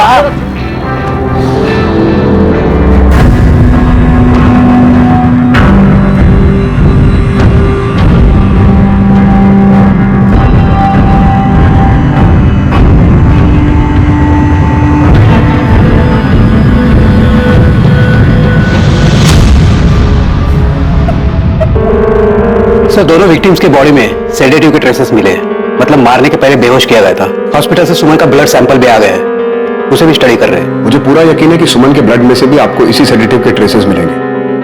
हमें पहले से ही शक था कि ऐसा ही कुछ हुआ है, क्योंकि तीनों सुमन, पायल और काजल सोते हुए मिले। गोली लगने के बाद भी उनकी बॉडी में कोई मूवमेंट नहीं हुआ था, क्योंकि उन्हें बेहोशी में मारा गया था। सर मौत का टाइम रात में 12 से 2 के बीच का है और बॉडी पर गोली का इंपैक्ट देखकर ये बात साफ होती है कि गोली जान लेने के इंटेंशन से बहुत करीब से मारी गई थी। सर फॉरेंसिक टीम ने गोली और शेल से गन आइडेंटिफाई कर लिया है। .32 कैलिबर गन है, इसके ऊपर साइलेंसर लगाया जा सकता है। ये तो काफी कॉमन गन है। खबरी को काम पे लगाओ, उसे कहो सप्लायर का पता करे और ये भी पता लगाओ कि गांव में किसी के पास ये गन है या हाल फिलहाल में किसी ने इस गन को खरीदा है। तो वैसे एक बात समझ में नहीं आ रही, परिवार के सारे लोग बाहर थे, घर का दरवाजा अंदर से बंद था, तो सुमन, पायल और काजल इन तीनों को नशे की गोली कब, किसने और कैसे दी? हाँ दीदी। फैमिली को गजेंद्र और मोहन पर शक है। हो सकता है ये काम पायल के आशिक राहुल का हो या फिर किरण के ससुराल वालों का इसमें हाथ हो। तुम दोनों बच्चियों की बॉडी फैमिलीज को सौंप दो और प्रकाश को भी अभी के लिए जाने दो। अंतिम संस्कार के बाद बात करेंगे उससे। और सर राहुल, चलो जाओ बाहर।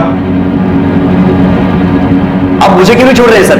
मैंने कुछ नहीं किया है। अभी बस इसको छोड़ने को कहा है।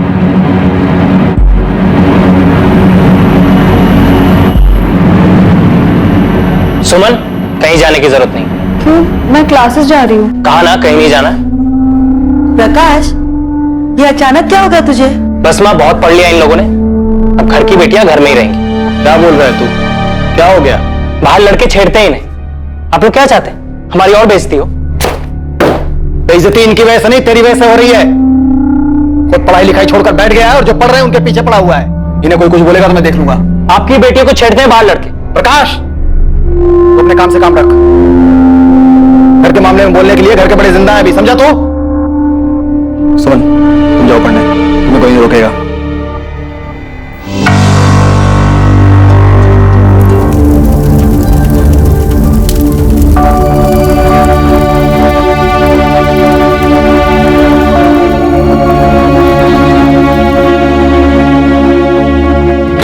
सर गजेंद्र और मोहन की कॉल लोकेशन डिटेल्स आ गई। ये दोनों कल सुबह तक यहीं सूलीगंज में थे और सुबह 6 बजे के बाद से इन दोनों का फोन स्विच ऑफ जा रहा है। तो माला झूठ बोल रही है। माला का फोन सर्वेलेंस पे डालो, किसी दूसरे नंबर से वो माला से बात करने की कोशिश जरूर करेंगे। सर क्या मैं अंदर आ सकती हूँ? सर अस्पताल में मैं सबके सामने कुछ बोल नहीं पाई, लेकिन सर आपको जो कुछ भी पता चला है वो सब सच है। किरण जो बोलना है साफ साफ बोलो। सर असल में मेरे ससुराल वाले, खासतौर से मेरे चाचा ससुर केशव चौहान, वो मेरे मायके वालों से काफी गुस्सा थे। उनके बीच में काफी बड़ा झगड़ा हुआ था। किस बारे में? सर अभी 1 महीने पहले ही मेरी शादी हुई है और शादी के समय दहेज के पैसों को लेकर कुछ अनबन हो गई थी। कुंदन चाचा ने मेरी सास को पैसे देने का वादा किया था, लेकिन शादी के समय तक मेरे घर वाले वो पैसे जुटा नहीं पाए थे। मेरी सास और केशव चाचा ने शादी के कुछ दिन पहले घर आकर बहुत बड़ा हंगामा किया था। हमसे गलती हुई है, इसके लिए हम माफी मांग रहे हैं। हम ये नहीं कह रहे हैं कि हम पैसे नहीं देंगे, जो हमने वादा किया है हम जरूर पूरा करेंगे। शादी के खर्च में थोड़ी सी मुश्किल हो रही है। हाँ तो एक काम करते हैं, आपका खर्चा कम कर देते हैं, ये शादी तोड़ देते हैं। नहीं, ये क्या कह रही हैं आप? भगवान की लहर समझ गई। आप जैसा कहेंगे वैसे ही हो, लेकिन ये शादी मत तोड़िए। आखिर में मेरे पापा और चाचा ने पुश्तैनी जमीन का हिस्सा बेचकर दहेज के पैसे चुकाए। धीरे धीरे सच सामने आ रहा था, लेकिन अब भी असली अपराधी को पकड़ना मुश्किल साबित हो रहा था। कौन था असली कातिल और क्या था इन हत्याओं के पीछे का सच? मैंने कुंदन को कहा था कि उन्हें मना कर दे। हाँ, मैं वहां गया भी था, लेकिन मुझसे ना नहीं बोला गया। मुझे भी लगा वो लोग जो कह रहे थे वो सही कह रहे थे। हमारा पंकज जैसा लड़का सबको नहीं मिलता। बड़ी फैक्ट्री में मैनेजर है भाई। शादी के लिए तो लड़कियों की लाइन लगी हुई थी, पर उसको तो किरण ही पसंद आई। अब किरण की शादी हो जाएगी, एक बोझ कम हो जाएगा, फिर शादी के लिए रह जाएंगी 3 लड़कियां। भाई साहब, आपकी किरण तो मानो बहुत ही भाग्यशाली है, और बेटी की खुशी के लिए 15 लाख कौन सी बड़ी रकम है। मैं जानता था अगर हमने पैसे नहीं दिए तो वो लोग रिश्ता तोड़ देंगे। अरे तोड़ देते तो तोड़ देते, क्या किरण को अच्छा लड़का नहीं मिलता? तुम्हें मेरी बात मान लेनी चाहिए थी। मानना तो मैं भी चाहता था भैया, किरण को अच्छा लड़का मिल भी जाता, लेकिन पंकज जितना अच्छा लड़का तो नहीं मिलता ना भैया। मैं तो चाहता था कि एक बार किरण का घर बस जाए। सोचा था पैसों का इंतजाम कर लूंगा। हमने उनकी बात मानकर शादी में इतना खर्च किया, सोचा कि वो लोग 15 लाख तो दे ही रहे हैं, पर आज देता हूं कल देता हूं करते करते शादी की तारीख आ गई। मैंने सोचा था उधार लेकर शादी निपटा दूंगा और फिर धीरे धीरे उधार चुकता होता रहेगा, लेकिन पैसों का इंतजाम नहीं हो पाया। और सर, तब ज्ञान भैया ने एक फैसला लिया और हमारी खानदानी जमीन का एक टुकड़ा बेचा और दहेज के पैसे चुकाए। उन लोगों का तो दिमाग खराब हो गया साहब। ये सारा किया धरा उनके रिश्तेदार का है। किसने किया ये तो हम पता लगा लेंगे, लेकिन जो दहेज का कीड़ा आप लोगों ने समाज में फैलाया है, अगर ये बात साबित हो गई तो इसके लिए सजा जरूर मिलेगी आप लोगों को।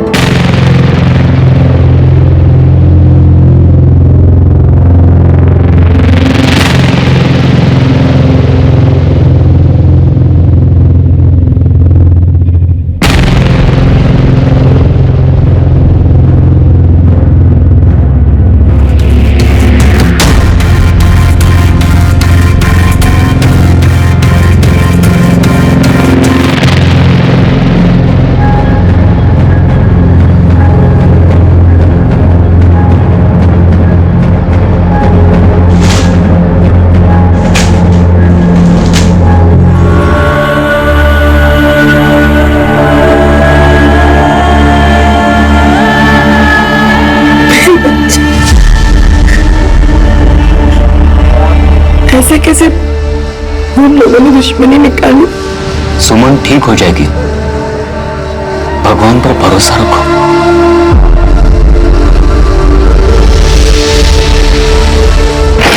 सर, वीरेंद्र और मोहन के फोन अभी भी बंद आ रहे हैं, लेकिन माला के पिछले 72 घंटों के कॉल लॉग्स में 2 अलग अलग लैंडलाइन नंबर से कॉल्स आए, जिस पर एक नंबर पे 7 मिनट और एक नंबर पे 10 मिनट बात भी हुई है। ये माला तो कुछ बोलेगी नहीं और हम उसे अरेस्ट भी नहीं कर सकते।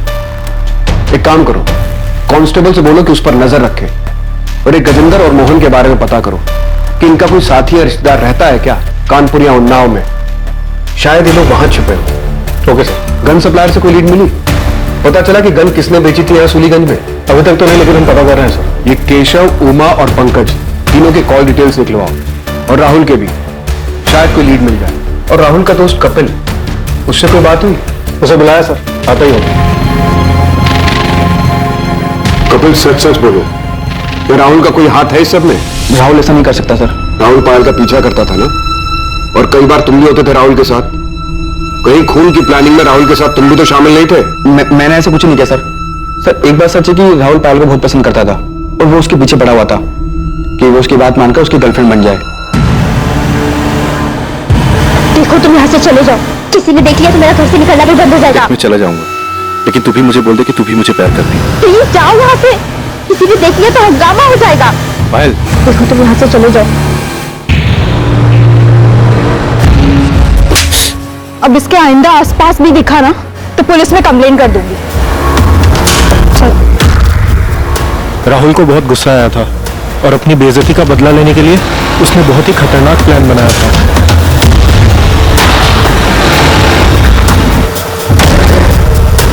अभी ना सब पानी फेंका है, अगली बार सच में से फेंकूंगा।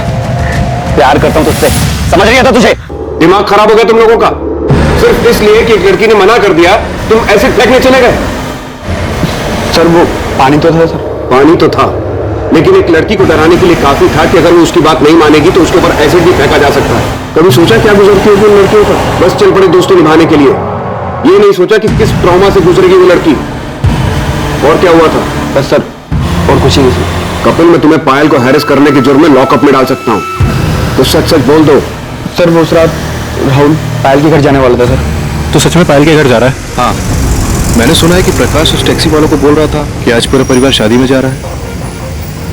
आज सही मौका है। लेकिन उसने तो तुझे ना कहा था। तो जब मुझे वहां देखेगी ना कि उसके 100 बार मना करने के बाद भी मैं उससे मिलने आया, तो वो समझ जाएगी कि मैं उससे सच्चा प्यार करता हूँ। लेकिन उसने फिर से मना किया तो मैं उसे समझा दूंगा कि प्यार जब जुनून बन जाए तो क्या होता है, उसे हाँ करना ही होगा।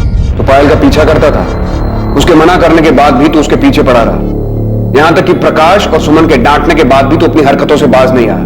तूने उसके ऊपर पानी फेंककर उसे धमकी दी कि अगर उसने हाँ नहीं किया तो तू उसके ऊपर एसिड फेंक देगा। नहीं सर, मैं पसंद करता था उसे, प्यार करता था उससे। और सुमन ने जब मुझे मारा तो मुझे बहुत बुरा लगा था, इसीलिए मैंने पायल को धमकी दी थी।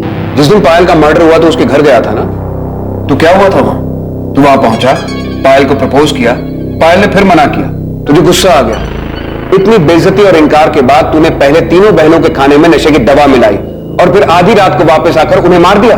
ऐसा कुछ नहीं हुआ था, मैं तो वहां गया भी नहीं था। राहुल झूठ मत बोल। सर मैं सच कह रहा हूं, मैंने वहां जाने का सोचा था, लेकिन पापा घर में थे इसलिए मैं घर से बाहर निकल नहीं पाया। सर आप चाहे तो मेरे घर वालों से पूछ सकते हैं। तो मैंने राहुल के पेरेंट्स से बात की, उनका कहना है कि राहुल उस रात घर पे था। माँ बाप हैं, अपने बेटे को बचाने के लिए सच झूठ कुछ भी बोलेंगे। कॉल रिकॉर्ड्स आ जाएं एक बार राहुल के, पता चल जाएगा कौन कितना सच बोल रहा है। तुमने सुमन के परिवार के बारे में पता किया?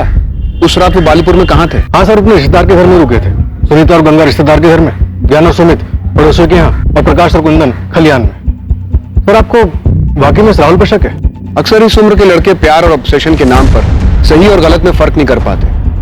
पायल का इनकार राहुल बर्दाश्त नहीं कर पाया होगा और बदले में उसने पायल को मार दिया होगा। राहुल को सुमन पर गुस्सा तो था ही, क्योंकि सुमन ने उसे थप्पड़ जो मारा था, और वो काजल, वो कोलेट्रल डैमेज होगी। पूरे चांसेस हैं कि राहुल ने किया है, लेकिन अभी श्योरिटी के साथ कुछ नहीं कह सकते। हेलो, ठीक है हम अभी आ रहे हैं। सुमित का फोन है, सुमन को होश आ गया, चलो।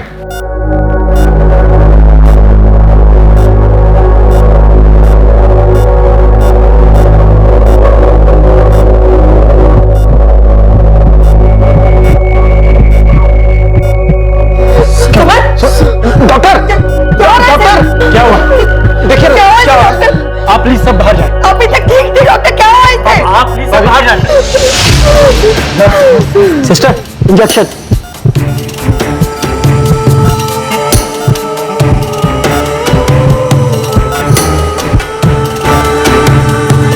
क्या हुआ?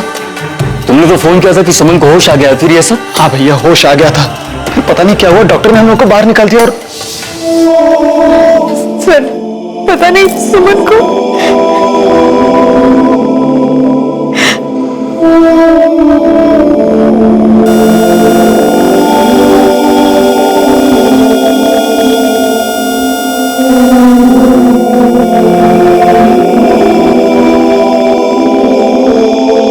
सुमन बहुत ही समझदार और दृढ़ निश्चयी लड़की थी। उसने अपनी निष्ठा और मेहनत से अपने सपनों को साकार करने का रास्ता भी खुद ही बना लिया था। लेकिन इससे पहले कि वो आगे बढ़ पाती, एक बुरे इंसान के भयानक इरादों ने उसके सपने, उसकी जिंदगी उससे छीन ली जिसकी वो हकदार थी। सुमन की मौत के साथ उसके परिवार की आखिरी उम्मीद भी बुझ चुकी थी, लेकिन पुलिस ने अब तक हार नहीं मानी थी।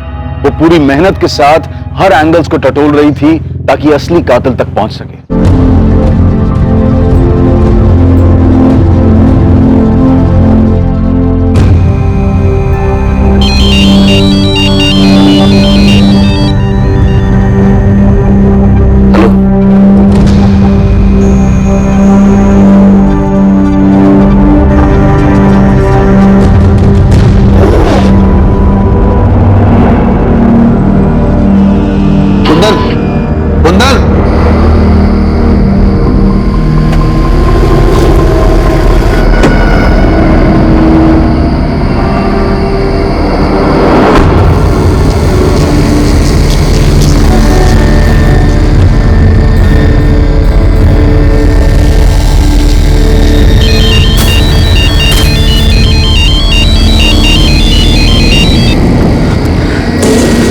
भैया कहाँ हो कुंदन? भैया निसोली। वहां क्या कर रहे हो? बदला लेने आए हो भैया। छोड़ूंगा ना मैं कमेरों को। किससे? किसकी बात कर रहे हो? कुंदन, कुंदन, कुंदन, हेलो, हेलो, क्या हुआ?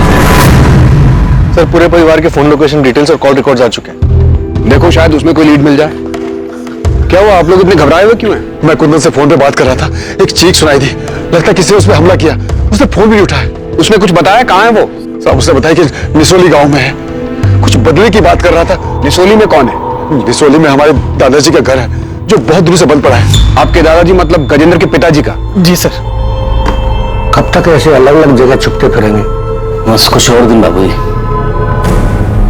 अब तो सुमन ही नहीं रही।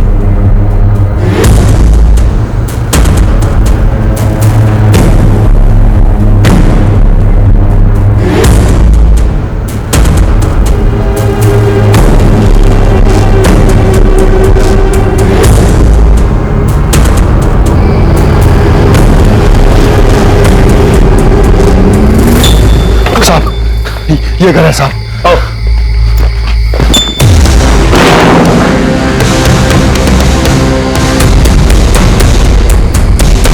कुंदन का है? कहाँ है कुंदन? हमें नहीं पता, हमें नहीं पता कहाँ है। सर!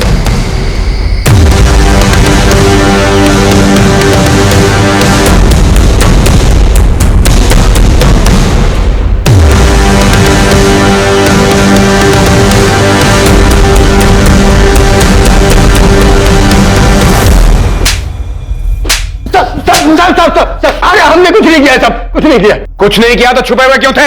डर गए थे, हमको लगा कि वो सारा इल्जाम वो लोग हम पर डाल देंगे, तो इसलिए साहब हमारा यकीन भी हमने कुछ नहीं किया। हमको तो ये भी नहीं मालूम था कि वो अंदर अंदर पड़ा हुआ है। तुम लोग किसी भी हद तक जा सकते हो। तुम लोगों ने कुंदन और उसके परिवार को धमकी दी थी ना, उनके परिवार की औरतों के साथ मारपीट की और आखिर में बच्चियों को मार के अपना बदला पूरा किया। जमीन के लिए किया ना ये सब? हम मानते हैं कि हमने धमकी दी थी, सुनीता और गंगा के साथ हाथापाई भी हुई थी, लेकिन हमने कत्ल वाले दिन नहीं, उसे 4 दिन पहले धमकी दी थी। तब हमने बच्चियों को नहीं मारा है। अगर मारना होता तो हम उस प्रकाश को मारते, बच्चियों को नहीं। अब चाहे तो जांच कर सकते। उस रात हम उस घर के आसपास भी नहीं गए थे साहब। सर अब से मत, ये बाप बेटा तो एक ही रट लगाए हुए कि इन्होंने नहीं मारा। मुझे भी लगता है कि दोनों सच बोल रहे हैं। तुम बताओ क्या बात करनी थी? सर ये देखिए,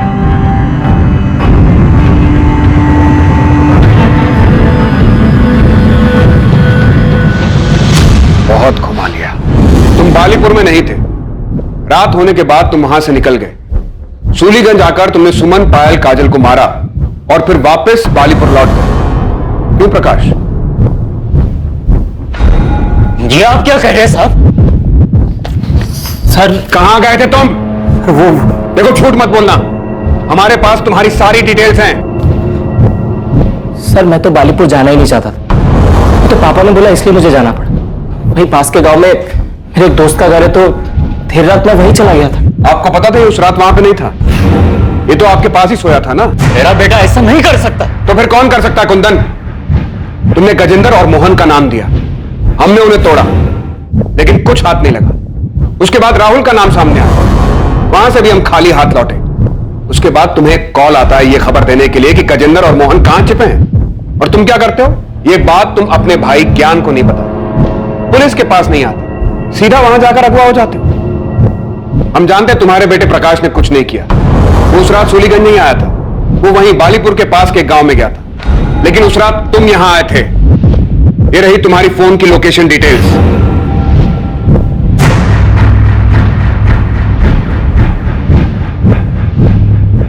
अब तुम बताओगे कि तुमने मारा और क्यों मारा, या फिर तुम्हारे बेटे प्रकाश को डालें जेल में। हाँ, मैंने ही मारा है सुमन, काजल और पायल को। प्रकाश ने कुछ नहीं किया है, मैंने ही किया है सब कुछ। अच्छा प्लान बनाया था तुम, अपने घर की लड़कियों को मार दो और सारा इल्जाम अपने चाचा और उसके बेटे पर लगा। 20 अक्टूबर की रात को तो बालीपुर गया तो था, लेकिन 11 बजे के करीब जब तेरा बेटा प्रकाश अपने दोस्त से मिलने पास वाले गांव में गया, उसके जाने के आधे घंटे बाद तू वहां से उठकर करीब 12:30 बजे सूलीगंज आ गया, और यहां आकर तूने सुमन, पायल और काजल को गोली मार दी। उसके बाद रात 3 बजे तू वापस बालीपुर पहुंच गया, वहां जाकर सो गया। अपनी बेटी और भतीजियों को मारने के बाद तुझे नींद कैसे आ गई थी? तो मैं क्या करता? किरण की शादी में इतनी सारी जमीन बेचनी पड़ी थी, बाकी 3 लड़कियों की शादी में तो सब कुछ बेच जाता। और फिर मेरे बेटे प्रकाश का क्या होता? उसके लिए क्या बचता? मैं समझ गया था ये लोग बेटियों के लिए कुछ ज्यादा ही भावुक हैं। उनकी शादी में तो ये कोई कसर नहीं छोड़ते, सब कुछ खत्म हो जाता। इसलिए मैंने तीनों को मार दिया। तो बेटे को जायदाद मिले इसलिए बेटियों को मार दिया? मेरा बेटा ही घर का नाम आगे ले जाने वाला है, एक बाप होने के नाते मैंने ऐसा किया। मैंने ही सबको कहा कि कहीं दूर जाकर छुप जाते हैं, और जाने से पहले मैंने ही सुमन, काजल और पायल के खाने में नशे की दवा मिला दी थी। प्रकाश गया तो मैं भी निकल गया और सूलीगंज आ गया।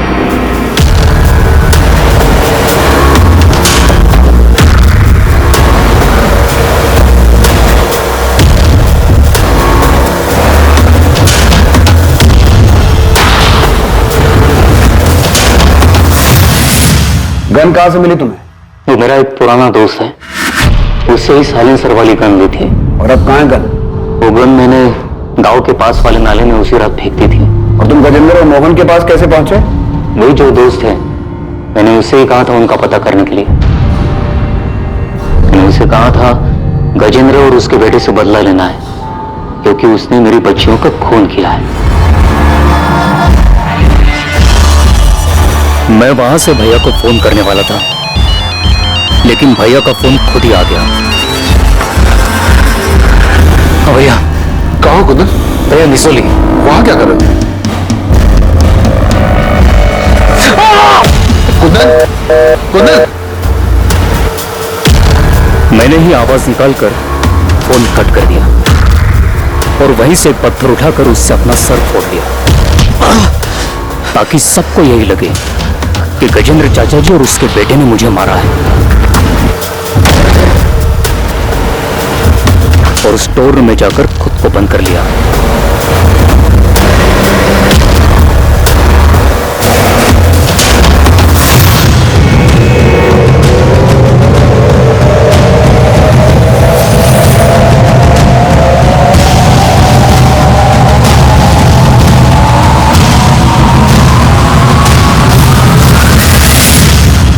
सुमन को इतनी बड़ी जॉब मिली थी, वो सिर्फ तुम्हारा ही नहीं, तुम्हारे पूरे परिवार का नसीब बदलने वाली थी, और बदले में उसके अपने पिता ने उसकी जान ले ली। बहुत अच्छा इनाम दिया उसे।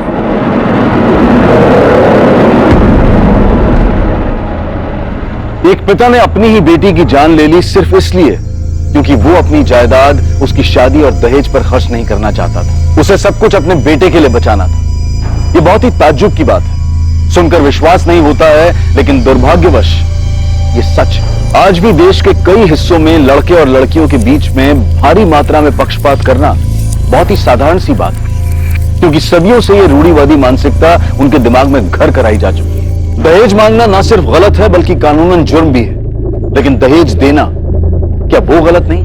अपनी बेटी को एक ऐसे परिवार में भेजना जो उसे घर ले आने के लिए पैसों की मांग करे, क्या ये बात गलत नहीं? समाज की प्रगति के लिए ये सवाल करना बहुत जरूरी है। ये समझना बहुत जरूरी है कि लड़की के दहेज पर नहीं बल्कि उसकी पढ़ाई पर खर्च किया जाए, उसे जिंदगी में आगे बढ़ने का मौका दिया जाए। ऐसा करने से ना सिर्फ लड़कियां सशक्त होंगी बल्कि बड़े होकर अपने परिवार का ख्याल भी रख पाएंगी। मुद्दा ये नहीं है कि लड़के लड़कियों से बेहतर हैं या फिर लड़कियां लड़कों से।